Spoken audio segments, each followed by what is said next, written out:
پوچھ لیجیے.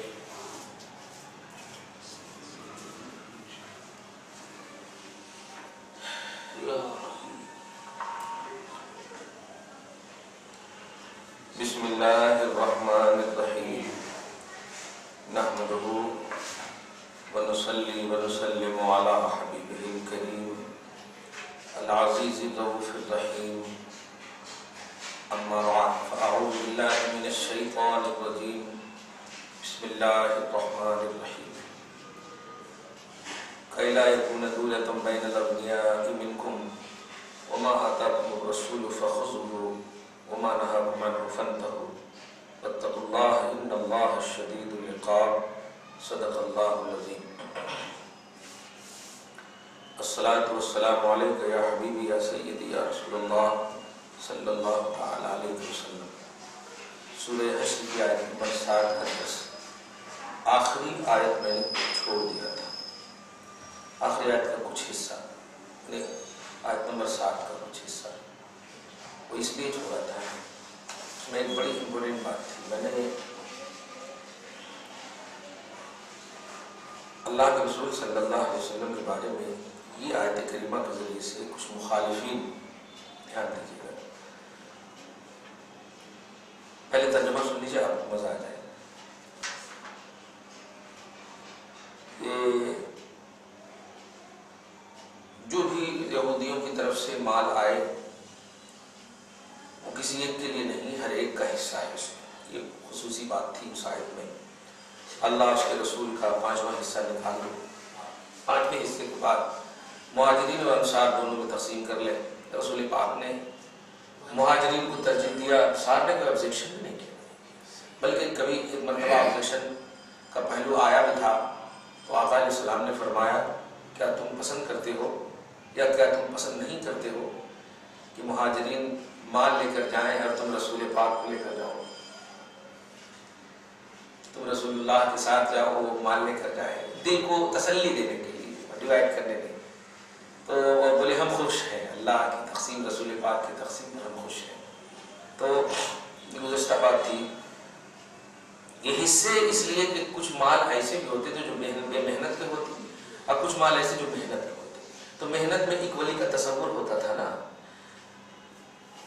یہ اللہ کے رسول صلی اللہ علیہ وسلم پر آیت اتر کر کے رشتہ داروں، یتیموں، مسکینوں، مسافروں سب کے جو حصے متعین کیے گئے، جو بغیر مقابلہ کے، بغیر جنگ کے، ان سب کے اوپر جو خرچ کیا جائے گا یہ متعین کس لیے کیا گیا؟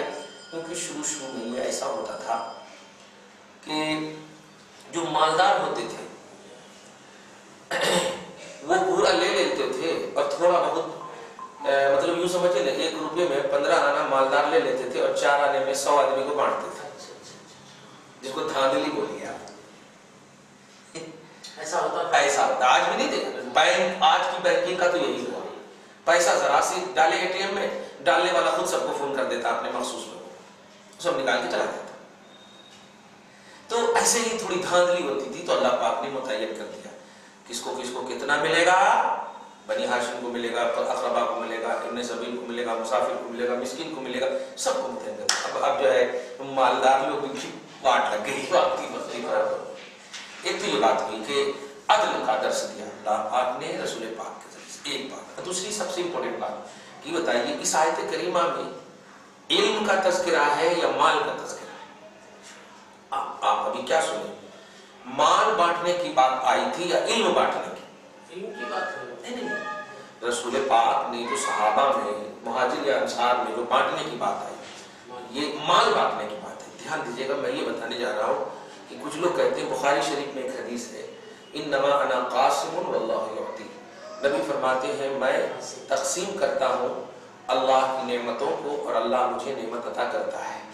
تو جن کو بھی نعمت ملنا ہے وہ میرے سے لینا، کیونکہ اللہ مجھے دیتا ہے تم کو تقسیم کرنے کے واسطے. تو یہ حدیث جو ہے اصل کتاب العلم میں ہے اور دوسری جگہ بھی ہے، لیکن میں اسی دوسری جگہ کو، وہ لوگ بتاتے نہیں اس دوسری جگہ کو، میں آج اس آیت کے ذریعے دوسری جگہ بتاؤں کہ علم کی تقسیم کرتے ہیں. ہاں شریعت بتائے، نماز بتائے، حج بتائے، زکات دی. اس طرح سے جماعت والے بولتے ہیں کہ رسول اللہ جو تقسیم کرنے والے ہیں وہ شریعت تقسیم کرنے والے ہیں، شریعت رکھنے والے ہیں. یعنی آپ آپ مال مانگے گا تو مال دیں گے، ایسا نہیں ہے۔ تو سوال یہ ہے کہ اللہ تعالیٰ عطا کرتا ہے تو کیا صرف رسول کو علم ہی عطا کیا ہے یا مال بھی عطا کیا ہے؟ حق دیکھیے، حق تصور کیا ہے؟ سب سے پہلے تو جو علم میں خاص کرتے ہیں اس کو آپ اس آیت کریمہ سے جواب دیجئے گا کہ آیت نمبر 7 میں ہے ما آتاکم الرسول فخذوہ، جو رسول تمہیں دے وہ لے لو اور جس سے رسول روکے اس سے رک جاؤ۔ اب یہ جو کتنا عام ہے، اس میں تو خاص نہیں کہ علم دے رسول تو لینا، بے علمی سے روکے تو رکنا، ایسا نہیں، جو رسول دے۔ اب آپ اپنے گھر میں بہت ساری چیزیں رکھے ہوئے ہیں، کسی کو کہتے آپ نے جو چاہو لے لو، اب کوئی خصوصیت نہیں، لیکن اگر آپ کہتے نہیں وہاں پر کی چیز لینا تو ٹھیک ہے، خصوصیت ہے۔ تو جب آیت ہے ما جو کما ما آتاکم الرسول، رسول جو تمہیں دے فخذوہ اسے لو، وما نہاکم عنہ فانتہوا، اور جو رسول جس سے روکے اس سے رک جاؤ۔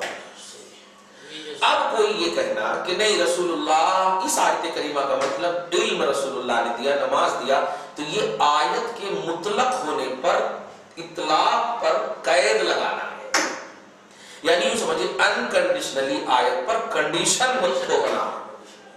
اللہ پاک نے انکنڈیشنلی رکھا، ایک تو یہ بات، اور دوسری سب سے اہم بات کہ پیچھے علم کا تذکرہ ہی نہیں ہے، مال کا تذکرہ ہے، کہ صحابہ اور انصار میں مال کے بانٹنے کی بات ہے، اور وہ آیت کا آخری چیپٹر یعنی اسی آیت کی کنٹینیوٹی ہے، اس میں یہ مستقل آیت نہیں ہے کہ آپ الگ معنی لگا، اوپر میں ہے کہ ایسا ایسا ایسا ایسا اتنا اتنا اتنا اتنا بانٹنا، اور اس کے بعد ہے جو رسول دے لے لینا۔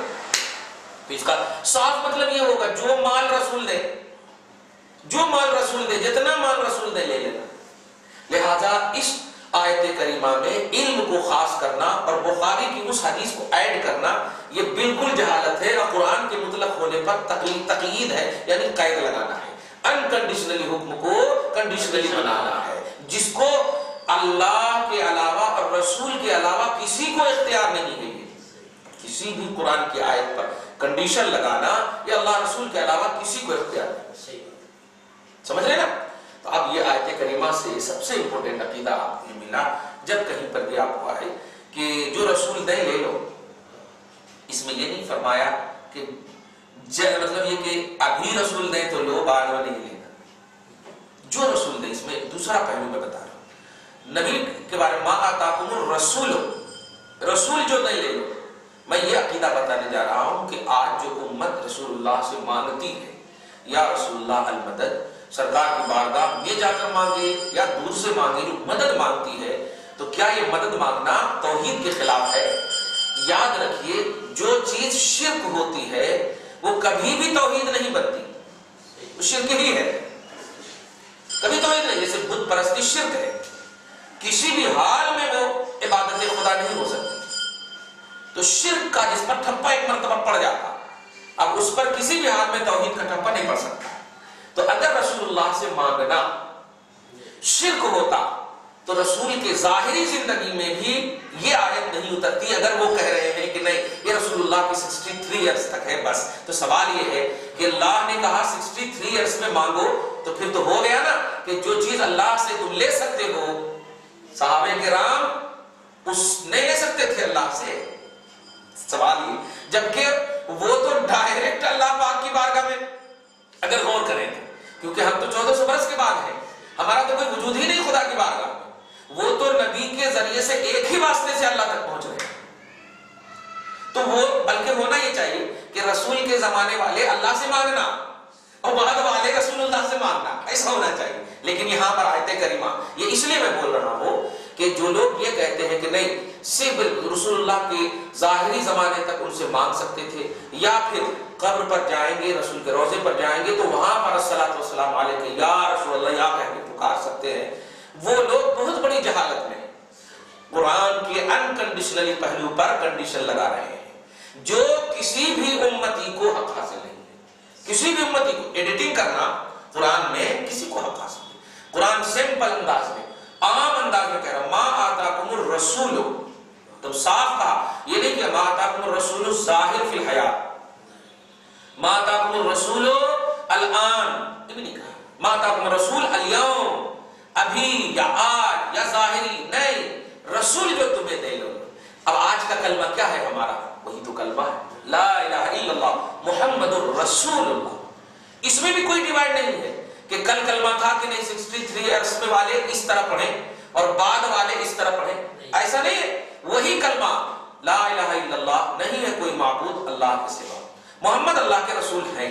تو جس وقت 63 سال کی عمر تھی اس وقت بھی یہی کلمہ پڑھا گیا تو پرزنٹلی پہلو، اس کے بعد بھی کلمے میں کوئی نہیں، جیسے ہمارے خاندان یا ہمارے اوپر کے لوگ، ہمارے لوگ جب مر جائیں تو مرنے والے کو ہم ہے کا جملہ نہیں بولتے، وہ اگر مر جائے تو زید موجود تھا اب نہیں ہے ایسا بولیں گے، یعنی ہے نہیں بولیں گے تو نہیں کے اعتبار سے، سمجھ رہے ہیں؟ لیکن محمد اللہ کے رسول ہیں کل بھی بولا جا رہا تھا اور آج بھی یہی بولا جا رہا ہے۔ اس کا مطلب یہ ہو کہ رسول کے پہلو میں کوئی حیات اور موت کا کنڈیشن نہیں ہے، اینی ٹائم وہی ہے، اینی ٹائم وہی ہے۔ بلکہ ایک نقطہ بڑا اچھا نکلا بھی مجھ سے کہ کیا کہا کہ رسول اللہ صلی اللہ علیہ وسلم کے صحابہ کو تو ڈائریکٹ اللہ سے مانگنا چاہیے کیونکہ ایک ہی سے ایک ہی واسطہ ہے، ہمارے پاس تو 1400 برس کا واسطہ ہے بھائی، ہمارے پاس خلا ہے، ہمارے پاس تفاوت ہے، تو ہم اگر مانگے رسول سے تو اعتراض ہونا ہی نہیں چاہیے، صحابہ مانگے خدا سے تو واقعی سمجھ میں آنا چاہیے کہ ہاں ان کا کنیکشن ہے ڈائریکٹ، بھائی ان کو تو مل ہی جائے گا، یہ تو توحید پر بڑے پابند ہیں، تقوی پر۔ لیکن نہیں، اللہ ان کو کہہ رہا ہے، اس سے ایک نقطہ ملا کہ جب میں اپنے بازو والے کو کہہ رہا ہوں کہ رسول سے مانگو، تم تو پہلے ہی سے دور ہو، تم کیسے نہیں مانگو گے؟ جملہ سمجھے؟ بڑا عمدہ نقطہ ہے، بازو والے کو کہہ رہا ہوں جہاں میں دینے والا ایک دم قریب میں، اور اس کو کہہ رہا ہوں نہیں رسول جو دے بولو، میں جو دوں بولو نہیں کہا، رسول جو دے بولو، اور رسول جس سے روکے رک جاؤ۔ اس سے مطلق طور پر ایک عقیدہ ملا کہ آقا علیہ الصلوۃ والسلام اللہ کی طرف سے ہر چیز کے مختار ہیں، قاسم ہے، ہر چیز کے مختار ہے، ہر چیز کے قاسم ہے۔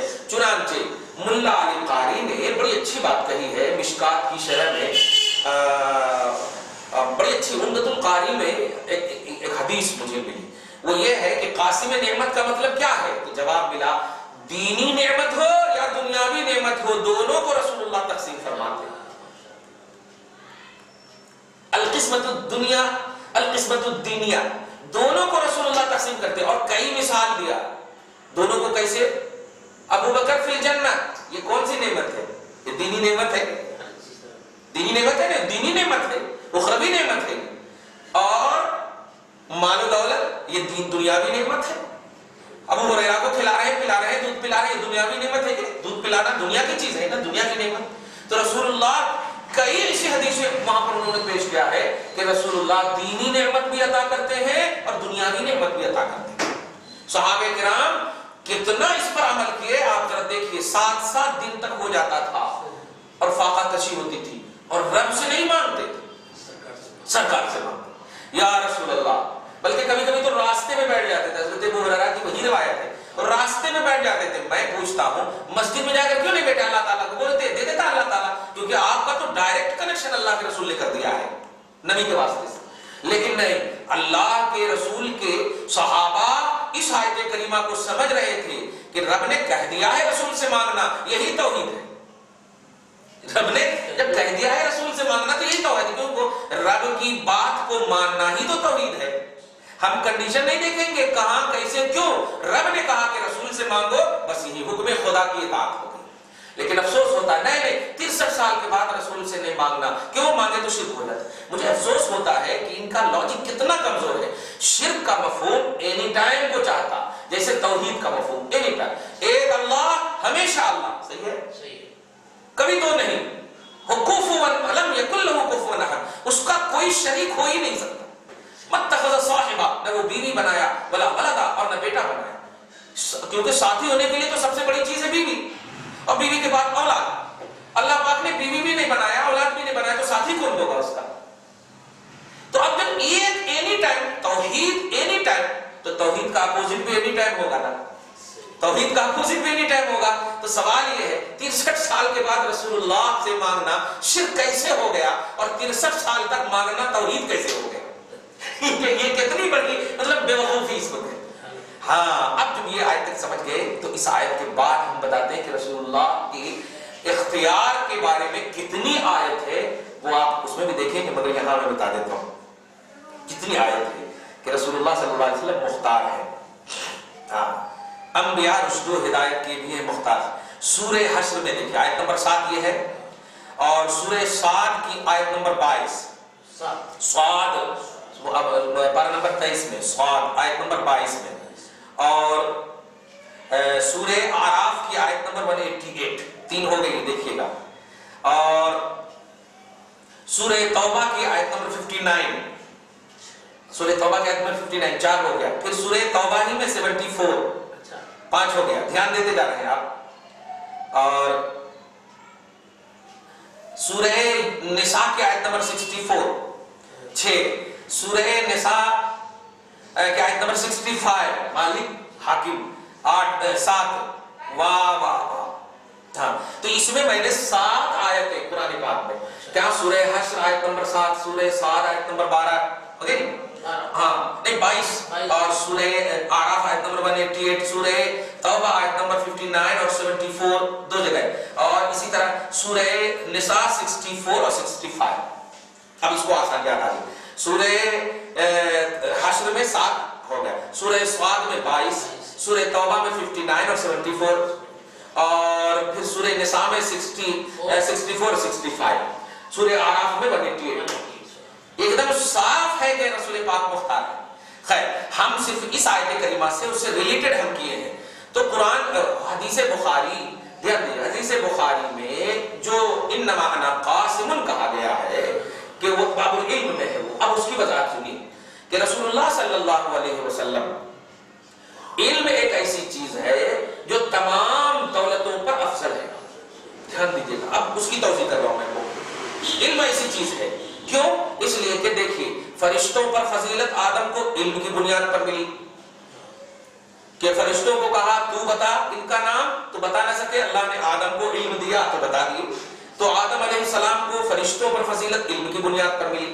نبی نے کہا میں علم کا شہر ہوں, علی اس کے دروازے ہیں علم کی فضیلت. سمجھ رہے نا, یرفع اللہ الذین آمنوا منکم والذین اوتوا العلم درجات. سورہ حدید کے آیت نمبر 16 میں آپ دیکھیں کہ ایمان والے اور علم والے کے درجے اللہ بلند فرماتا. تو علم جو ہے بہت بڑا اہم پہلو رکھتا ہے. تو اب ذرا غور کیجئے, یہ بتائیے آپ کے پاس 1 لاکھ روپے ہو اور آپ کا کوئی چرا لے تو آپ پھر لوٹا سکتے ہیں اس کو, لیکن علم آپ کا کبھی نہیں چوری ہو سکتا. تو یہ ایسی دولت ہے جو ساری دولتوں پر اعلیٰ ہے. تو اب جو لوگ یہ کہتے ہیں کہ یہ حدیث سے مراد علم ہے, تو وہ اور پھنس گئے کہ جب سب سے اعلیٰ چیز رسول اللہ عطا کر سکتے تو ایزی چیز آٹومیٹک عطا کر سکتے. سمجھ رہے نا, تو سب سے اعلیٰ چیز عطا کر, یوں سمجھے نا 10 روپے جب دے سکتے تو کیا 1 روپے نہیں دے سکتے, 9 سے 8 تک نہیں دے سکتے, بالکل دے سکتے. تو علم کو بھی اگر یہ کہیں, اصل یہ ہوتا کیا ہے کہ یہ لوگ نبی کی توہین کرتے ہیں لیکن اسی توہین میں تعظیم نظر آ جاتی ہے, ان کے ارادے میں غلطی ہوتی. اللہ پاک جو ہے کسی نہ کسی حق علماء سے ایکسپلین صحیح کرا دیتا ہے. دیکھیے نا, انما انا قاسم واللہ یؤتی, کتنا اچھا لفظ لگا کہ میں جو ہے بانٹتا ہوں اور اللہ عطا کرتا ہے. عطا کرتا ہے, واللہ یؤتی المال نہیں ہے کہ مال عطا کرتا, اللہ عطا کرتا ہے, اللہ عطا کرتا ہے. انا اعطیناک الکوثر, بے شک ہم نے بے شمار خوبیاں آپ کو عطا کی ہے. بتائیے تو, بے شمار خوبیاں عطا کی ہے. کہنا یہ ہے کہ رسول پاک صلی اللہ علیہ وسلم کے سلسلے میں بخاری کی اس حدیث سے صرف علم کی خصوصیت بہت بڑی نادانی, اور اگر خصوصیت کرے بھی تو بہت بڑی فضیلت ہے, کیونکہ وہ خصوصیت کر رہے ہیں زیر کرنے کے لیے, نیچا دکھانے کے لیے. لیکن اگر انہیں کو سمجھایا جائے کہ جب علم جو سب سے افضل نعمت ہے وہ میرا نبی بانٹنے پر قادر ہے, تو اس سے نیچے کی نعمت تو آٹومیٹک بانٹنے پر قادر ہے. مال دولت تو تم بھی دے سکتے ہو, لیکن علم کے لیے ایک ٹیچر ہی کے پاس تجھے جانا پڑے گا. مال والے جاہل بھی ہو سکتے ہیں لیکن علم والے جاہل نہیں ہو سکتے.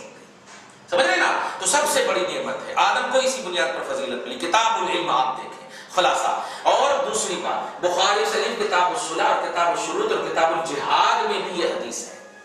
کتاب الجہاد میں جہاد وغیرہ سے جو پیسے ملتے ہیں جو ہے وہی ہے, اسی کی توضیح کر رہے ہیں. مال غنیمت تو ہوگی ہی. تو یہ حدیث انما انا قاسم والی اس میں بھی ہے. یہ توجہ دیے. لہذا جو زیر کرنے چلے تھے وہ خود زیر ہو گئے, جو زیر کرنے چلے تھے خود زیر ہو گئے. خلاصہ آپ کو یہ, میں نے اس آیت کو اسی لیے رکھا تھا کہ اس کی خاص کلپ بناؤ.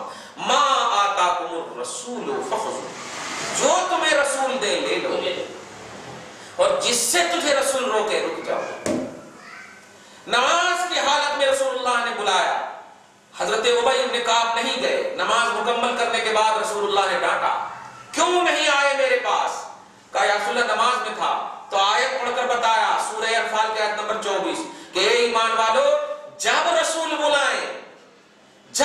بلائے فوراً آ جاؤ، یہ کنڈیشن کچھ نہیں ہے، جب رسول بلائے۔ تم کس حالت میں ہو؟ نہیں، رسول کس حالت میں ہے وہ دیکھو۔ ارے باپ، چنانچہ جب یہ بات حضرت ابی کو بتائی گئی آیت کریمہ، تو حضرت ابی نے کہا لن اعود انشاءاللہ، سرکار ایسی غلطی آئندہ نہیں کروں گا۔ ابا دیکھ رہے ہیں، صحابی رسول ہیں، نماز کی حالت میں رسول اللہ نے بلایا اور جانا پڑا، نہیں گئے تو پھر غلطی ماننا پڑا۔ دیکھا آپ نے؟ کہنا یہ ہے کہ رسول جو جب جہاں جیسے تمہیں استعمال کرے ایک دم استعمال ہو جاؤ، تیار رہو، یہی توحید ہے۔ کیونکہ اللہ پاک نے کہا ہے جو رسول تمہیں دے لے لو، جس سے رسول روکے رک جاؤ۔ واہ، اگر دکھے یا نہ دکھے۔ اب دیکھیں ایک صحابی ہے رسول اللہ صلی اللہ علیہ وسلم کے پاس آئے، یا رسول اللہ آپ نے فرمایا کہ نماز کے بعد قربانی کرنا، میں تو قربانی کر کے آیا ہوں اور کھا لیا ہوں، کھا پی کر کے بھی آیا ہوں مست ایک دم بہترین سے، اب میرے پاس کچھ ہے نہیں، کیا کرنا؟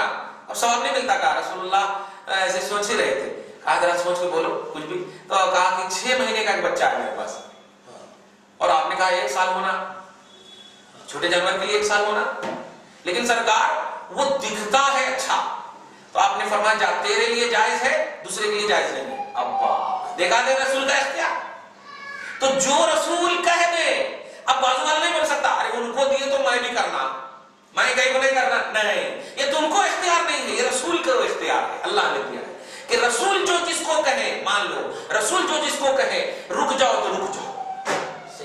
تو رسول کے لیے کوئی کنڈیشن نہیں ہے، تمہارے لیے کنڈیشن ہے۔ رسول مختار کل ہے، تم مختار کل نہیں ہو، رسول کے تم تابع ہو، رسول تمہارے تابع نہیں۔ یہی توحید ہے، جملے میں ایک اور چیزیں بار بار پڑھ رہے ہیں، یہی توحید ہے، کیونکہ اللہ پاک نے انکنڈیشنلی فرمایا کہ جو رسول جب رسول جہاں رسول دے لے لو۔ ہر ایک کمال یہ، پیٹ میں درد ہے بیٹی، پیٹ میں درد ہے شہد کھاؤ، اور پخانہ ہونے لگا، پھر کہا یا رسول اللہ خوب ہونے لگا، اور کھاؤ، 2 بار اور کھاؤ، 3 بار اور کھاؤ، 4تھی مرتبہ دیکھا تو پیٹ سے ایک کالی چیز نکلی، رسول اللہ نے فرمایا اللہ کا کلام سچا ہے، تیرے بیٹے کا پیٹ جھوٹا ہے، تیرے بیٹے کے پیٹ میں کسی نے جادو کر دیا تھا، وہ جادو کی چیز نکلی، شفا مل گئی۔ تو دیکھا رسول جب کہہ دے تو مان لینا، اس میں اپنی منطق نہیں لگانا، یہ ہے اختیار رسول۔ رسول شریعت کے بھی مختار ہے، دولت کے بھی مختار ہے، غرضے کے جتنی بھی نعمت ہے سب کے مختار ہے، کیونکہ قرآن کہہ رہا رسول جو دے لے لو۔ ایک گھر میں اللہ کی ساری نعمت فرض کر لی گی، ساری نعمت کا مطلب مخلوق کی طرف سے، ورنہ اللہ کی نعمتوں کی لمٹ نہیں، بندوں کے لیے ایک گھر میں ساری نعمت ہے، اور اس نعمت کی کنجی رسول اللہ کو دے دیا گیا اور کہا تم کو جو لینا ہے ان سے لے۔ قاسم نعمت رسول اللہ ہے، قاسم نعمت، نعمت دنیاوی یا نعمت دینی، دینی دنیاوی نعمتوں کی تقسیم رسول اللہ کرتے ہیں۔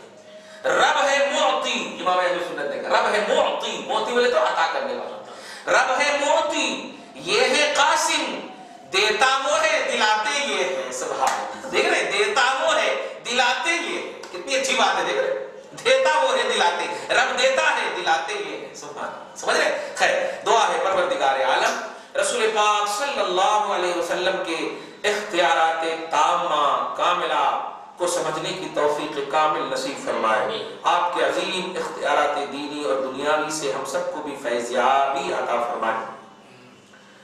مولا جو ہمیں ضرورت ہو تیرے حبیب صلی اللہ علیہ وسلم کے صدق و طفیل میں عطا فرما۔ یا رسول اللہ ساری نعمتیں اللہ پاک نے ہم سب کو جو بھی ضرورت ہے آپ کو عطا کر دیا، ہمارے لیے جو بھی جب تک ہم سب زندہ رہیں جو بھی نعمتیں ہیں عطا کر دیجئے، جو پریشانیاں ہیں دور کر دیجئے۔ یا اللہ اپنے حبیب پاک صاحب الاولاد کی اس عظیم الشان نعمت اور عطا کی وسیلے سے پروردگار ہم سب کو اس عقیدے پر سچا پکا گامزن رہنے والا انسان بنا، جو گھر بار میں اولاد میں پریشانیاں ہیں دور فرما۔ آنے والا کل کا دن تیرے حبیب کے محبوب اولاد اور فرزند سیدنا شیخ عبد القادر جیلانی جن کے درس سے ہم سب فیضیاب ہو رہے ہیں مولا، اس تفسیر الجیلانی کی چھوٹی سی خدمت ہم سب کی قبول کرتے ہوئے غوث اعظم رضی اللہ تعالیٰ عنہ کے فیوز و برکات سے ہم سب کو مالا مال فرما، وصلی اللہ تعالیٰ علی خیر خلق محمد